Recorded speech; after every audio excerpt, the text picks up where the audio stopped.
Hello everyone. Today we will be discussing about the nature and significance of management. That is the chapter number 1 of Organization of Commerce. Let us quickly go through the evolution of the word management. Management is a very ancient concept. It was there in the primitive age too. Ever since man began to live a settled life, he began interacting with others, they started exchange, and then it all began. Men started trading like sole proprietors, which grew into partnership firms and which further turned out to huge companies. Management basically is an art of getting things done through others. It is synchronizing everyone's objective to one common objective of the business. Let us quickly go through the content of this chapter. This chapter will be studying about what is management, the nature of management, importance of management, management as science, art, and profession, levels of management, functions of management, then coordination, and functional areas of management. Moving ahead, what is management? Different authors have viewed the definition of management in different ways. Here in this chapter, we'll be studying two important definitions. The first one goes like this. According to George R. Terry, management is such a process which plans and controls men, machine, material, method, money, and market. It provides leadership, coordination, and direction to human efforts which help to achieve the business objective. This is a very interesting definition. जब आप कोई definition किसी author के words में लिखते हैं तो make sure you write down the exact definition of that author. If you remember the name, well and good. If you don't remember the name, then you can write according to some expert. Don't mention a wrong name, please. So यहाँ पे management की definition को एक ऐसा process बताया गया है जो सारे M's को deal करता है. M's here stand for M, machine, men, material, method, money, and market. These are basically what the resources for production. ये सारे resources को effectively use करके उनको leadership, coordination, direction के through अपने business का objective, जो common objective of the business होता है, that उसको achieve करना. That is all the process of management, right? अच्छा, अगर इसको simple layman की भाषा में समझा जाए, as per experts, management is the art of getting things done by others. Management is all pervasive. Management आप लोगों ने अपने घर में, घर के आसपास, डैडी के ऑफिस में, हर जगह मैनेजमेंट देखा होगा. जब कोई इंसान दूसरों से काम निकलवाता है, दूसरों की हेल्प लेकर अपना और उनका दोनों का ऑब्जेक्टिव अचीव करने की कोशिश करता है, that is called management. We'll quickly take an example. सबसे best managers, they lie in your family. The best managers according to me are your super moms. आपके घर पे your mom has to tackle everything. उनको बहुत सारे लोगों से काम करवाना होता है. Say for example, हम यहाँ पे example ले लेंगे एक maid का. Maid का जो objective होता है वो सिर्फ ये होता है कि उसको अपने जो wages होते हैं वो मिल जाए, वो उनकी पे मिले, उनको कम से कम काम करना पड़े, अच्छे से अच्छी पे मिले, छुट्टी के पैसे ना कटे, एक्सेट्रा एक्सेट्रा. तो उनका ऑब्जेक्टिव हमारे ऑब्जेक्टिव से डिफरेंट होता है. मॉम का ऑब्जेक्टिव क्या होता है? घर मेरा नीट एंड क्लीन रहे, मुझे जितना बजट में से मैंने सेग्रीगेट करके रखा है मेड के लिए उतने ही पैसे देने पड़े, एक्स्ट्रा पैसे ना देने पड़े. तो कभी कभी क्या करती है मॉम, यूजेस न्यू टेक्निक्स. कभी उसको किसी और तरीके से मोटिवेट करती है, कभी उसको खाना खिला देती है, कभी उसको कुछ पुराने वाले कपड़े दे देती है. तो उससे क्या होता है, उसको मोटिवेट करके उससे अच्छा काम लेती है. That is nothing but management. तो यहाँ पे मैनेजमेंट होगा like management in your day-to-day business.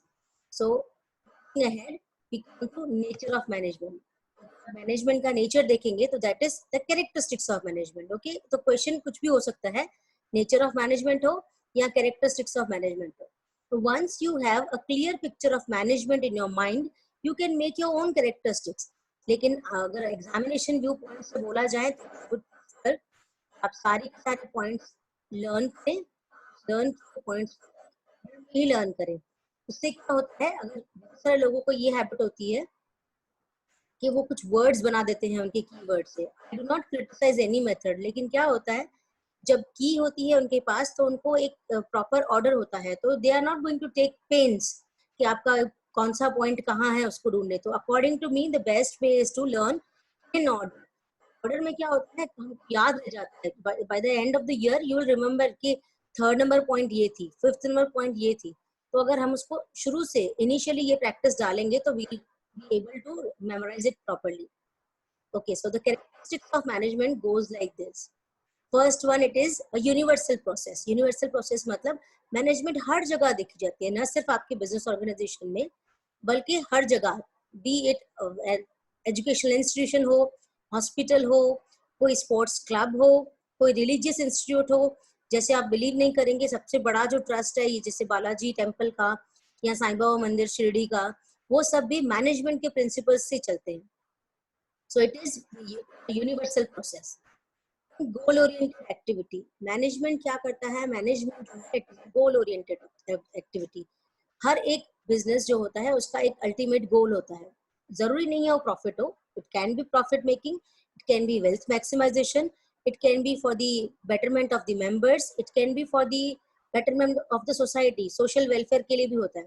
तो जो भी उसका ऑब्जेक्टिव हो, उस ऑब्जेक्टिव को बाकी जो लोग उसमें काम कर रहे हैं उनके ऑब्जेक्टिव के साथ सिंक्रोनाइज करके कॉमन गोल तक पहुंचने को मैनेजमेंट कहते हैं. ग्रुप एक्टिविटी, ऑब्वियसली क्योंकि हमने डेफिनेशन से पढ़ा, it is an art of getting work done through others. तो अगर जो दूसरे लोगों से हमको काम कर रहे हैं means we have to work in a group. It's a group activity. Then it is ceaseless process, unending process, आप इसको कुछ भी बोल सकते हैं. Management start from the very beginning, from the very first day till the last day. that wind up अगर या liquidation होता है कंपनी का तब तक भी management is a continuous process, it cannot end. then human process. management में हम सारे factors of production को कंसिडर करते हैं, लेकिन उसमें से जो ह्यूमन बींग्स हैं that are the only live asset. Human beings जो होते हैं they are different because they have life, they have sentiments, they have emotions, they have feelings. तो उसके लिए उनकी फीलिंग्स और सेंटिमेंट्स इमोशंस को ध्यान में रख के प्रोसेस किए जाते हैं. That's why it is a very delicate process.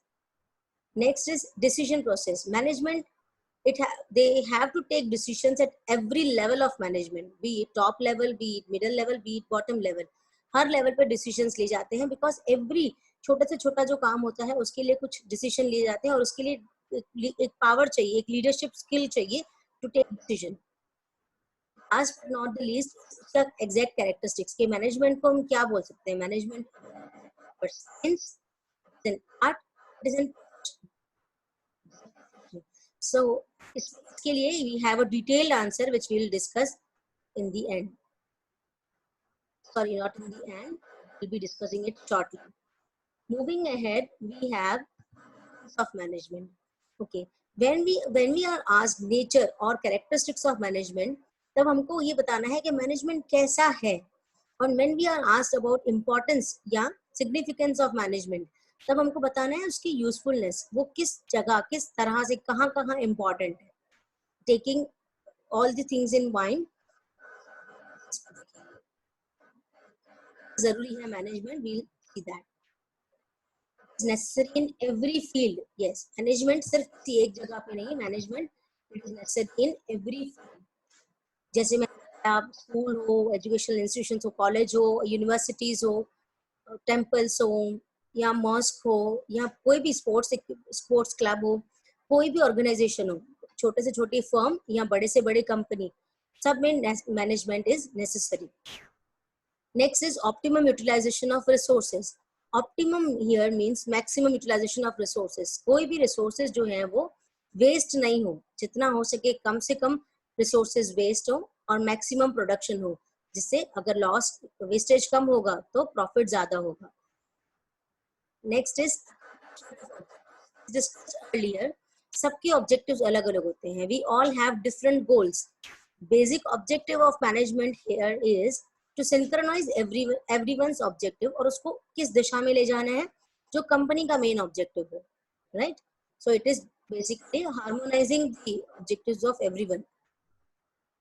It is usefulness, it is useful for the success of business. Obviously अगर अगर मैनेजमेंट बहुत अच्छा है, it is, if the management is good,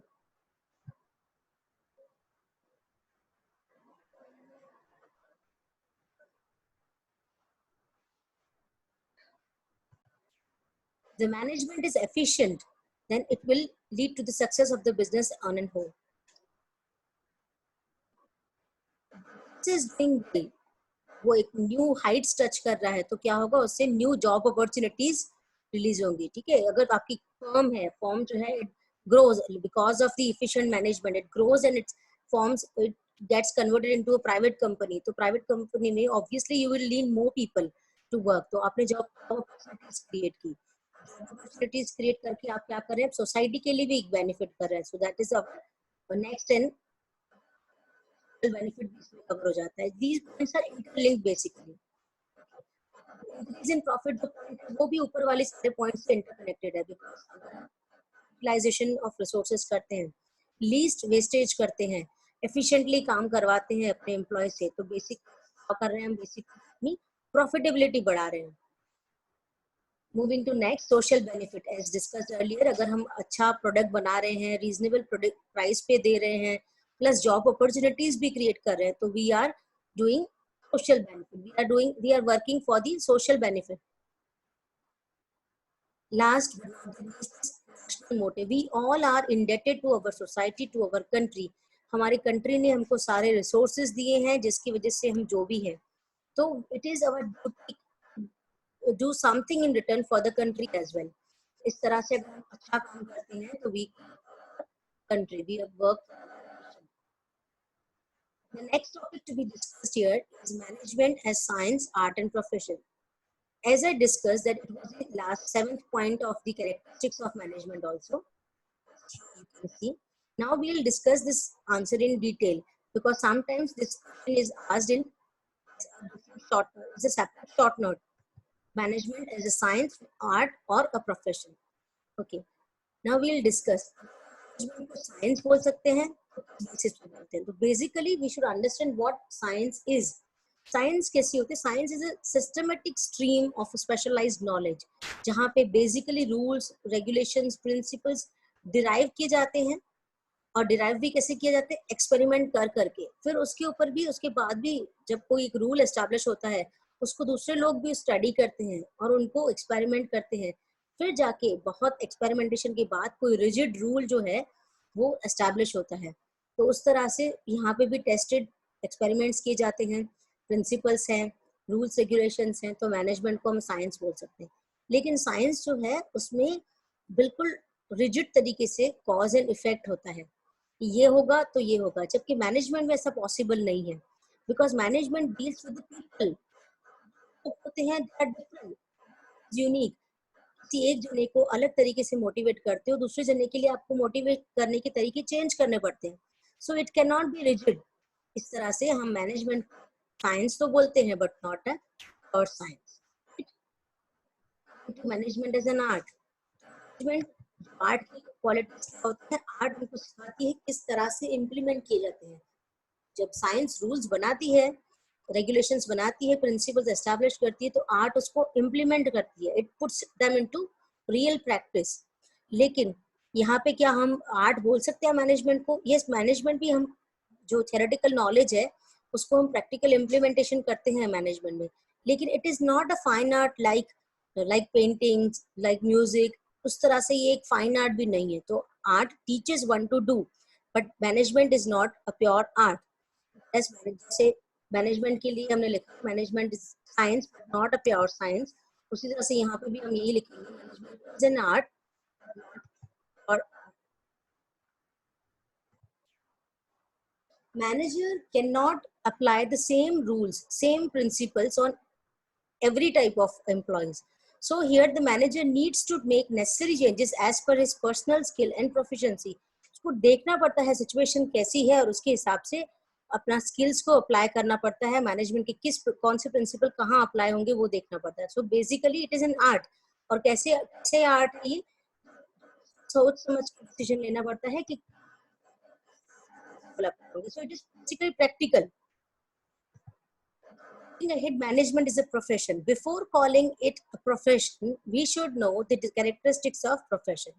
profession के कैरेक्टरिस्टिक्स क्या है? अगर हम किसी भी काम को प्रोफेशन बोलते हैं तो क्या डिफरेंस है? पहले try to understand what profession is. एक प्रोफेशनल को फी मिलती है. He is not given salary और वेजेस और एनीथिंग. उनको फी मिलती है, उनका स्पेशलाइज्ड नॉलेज होता है, उनके अपने एसोसिएशंस यानी ग्रुप्स होते हैं. They have to follow some code of conduct. They have restricted entry and they have moral responsibility. तो ये सारे कैरेक्टरिस्टिक्स को मिलाते हैं तब जाके हम किसी काम को प्रोफेशन बोल सकते हैं. ठीक है, जैसे आप डॉक्टर के पास जाते हो तो you are not paying him salary या कुछ भी रिटर्न में आप जो उसको रेम्युनरेशन देते हो, that is called as fee because he is a professional. अच्छा, वो डॉक्टर है तो एटलीस्ट वो MBBS MD whatever he must be, तो he has to acquire specialized knowledge. You and me cannot be a doctor, right? Then increase in knowledge in research. जब भी कोई profession होता है वो अपने प्रोफेशन को मतलब लाइक अपने ग्रुप को आगे बढ़ाने के लिए और रिसर्चेस होती हैं और नॉलेज में इंक्रीज किया जाता है. Like you must have seen institutes होते हैं, जैसे CA के इंस्टीट्यूट्स हैं, CS के इंस्टीट्यूशन है. वो क्या करते हैं, वो अपने प्रोफेशन को और आगे बढ़ाने के लिए they are in constant research and they want to increase their knowledge. बहुत सारे सेमिनार्स वेबिनार्स कंडक्ट किए जाते हैं to increase their knowledge. Likewise, they have professional association. Association is what? It is basically a group. जब सारे CS मिलके एक group बना देते हैं, उनका एक अपना कम्युनिटी बन जाते हैं, that is called a professional association. ठीक है, उसी तरह से लॉयर्स का अपना एसोसिएशन होता है, डॉक्टर्स का अपना एसोसिएशन होता है, चार्टर्ड अकाउंटेंट्स का अपना एसोसिएशन होता है. Then implementation of code of conduct. Code of conduct is nothing but the set of rules and regulation. जब रूल्स एंड रेगुलेशन बनाए जाते हैं किसी भी प्रोफेशन को कंडक्ट करने के लिए, कैरी ऑन करने के लिए, that is called code of conduct. उन रूल्स रेगुलेशन को फॉलो करना पड़ता है हर एक प्रोफेशन को. Then it is moral responsibility. जैसे आप एक एग्जांपल ले लीजिए, अगर आप किसी डॉक्टर के पास जाते हैं तो उसको आपकी बहुत सारी पर्सनल इंफॉर्मेशन नहीं मिल जाती, तो it becomes his moral responsibility to not to share it with others. Similarly, अगर आप अपने चार्टर्ड अकाउंटेंट के पास जाते हैं तो he has got all the inside information about your accounts, about your firm.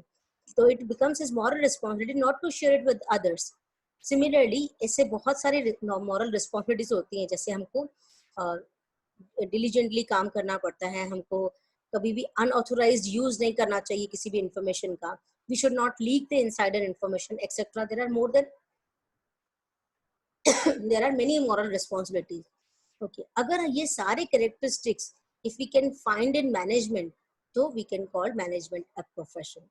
Yes, ये सारे characteristics इसमें आते हैं. Management is मतलब management के लिए भी specialized knowledge चाहिए. You have to become an MBA.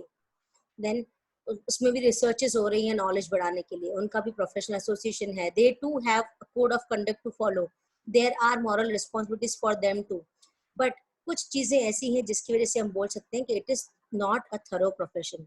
जैसे मैनेजमेंट जो एक कैरेक्टरिस्टिक प्रोफेशन का होता है, उसमें होता है रिस्ट्रिक्टेड एंट्री. एक पर्सन जो चार्टर्ड अकाउंटेंट नहीं है, he can not be a chartered accountant, he can not work as CA, right? तो उसी तरह से आपने देखा होगा बहुत सारे मैनेजर्स हैं जो कि MBA नहीं भी हैं, बिकॉज ऑफ इन्फ्लुएंस या जान पहचान किसी भी वजह से वो मैनेजर्स की तरह काम कर रहे हैं. तो यहाँ पे ये एक ड्रॉबैक है कि अभी तक मैनेजमेंट में रिस्ट्रिक्टेड एंट्री वाला कैरेक्टरिस्टिक नहीं है. That's why we can not call it a thorough profession. Point is clear? Yes. It is a science but not a pure science. It is an art, not a pure art. It is a profession but not a complete profession. Topic we have to discuss this levels of management. 3 levels of management: the top level management, middle level management, and lower level management. Then we need to study the difference between all the 3 levels of management.